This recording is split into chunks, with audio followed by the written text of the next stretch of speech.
ವಿಜಯಪುರ ಜಿಲ್ಲೆಯ ಚಡಚಣ್ಣಪಟ್ಟಣದಲ್ಲಿ ಇವತ್ತು ಬಿಜೆಪಿ ಮಂಡಲ ವತಿಯಿಂದ 100 ಮೀಟರ್ ತಿರಂಗ ಯಾತ್ರೆ ನಡೆಸಲಾಯಿತು.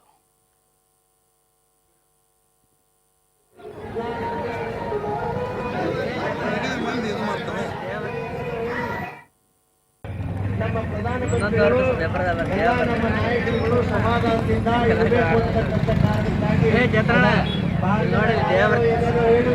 ಅವರು ಹೇಳಿದ್ರು ಯುದ್ಧ ಬಂದ್ ಆಗಿಲ್ಲ, ಯುದ್ಧ ಬಂದ್ ಆಗೋದು ಇಲ್ಲ. ಗಡಿ ಜಿಲ್ಲೆ ಬೆಳಗಾವಿಯ ರಾಮದುರ್ಗ ತಾಲೂಕು ಪಂಚಾಯತ್ ಆವರಣದಲ್ಲಿ ಆರೋಗ್ಯ ಘಟಕ ವಾಹನಕ್ಕೆ ಶಾಸಕ ಅಶೋಕ್ ಪಟ್ಟಣ ಚಾಲನೆ ಕೊಟ್ಟಿದ್ದಾರೆ. ನೋಂದಾಯಿತ ಕಾರ್ಮಿಕರ ಆರೋಗ್ಯದ ಹಿತದೃಷ್ಟಿಯಿಂದ ಕಾರ್ಮಿಕ ಇಲಾಖೆಯಿಂದ ನೂತನವಾಗಿ ಆರೋಗ್ಯ ಘಟಕ ವಾಹನಕ್ಕೆ ಚಾಲನೆ ನೀಡಲಾಯಿತು.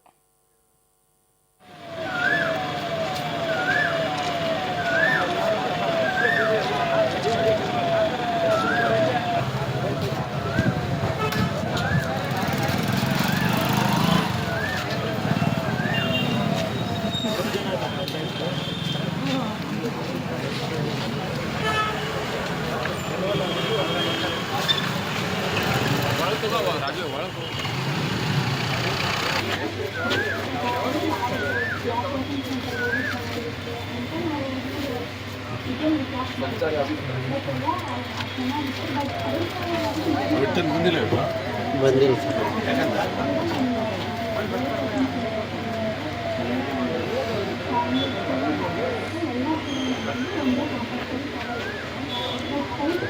ಟೋಟಲ್ 26 34 ಕಾಡು 34 ಅದರಲ್ಲಿ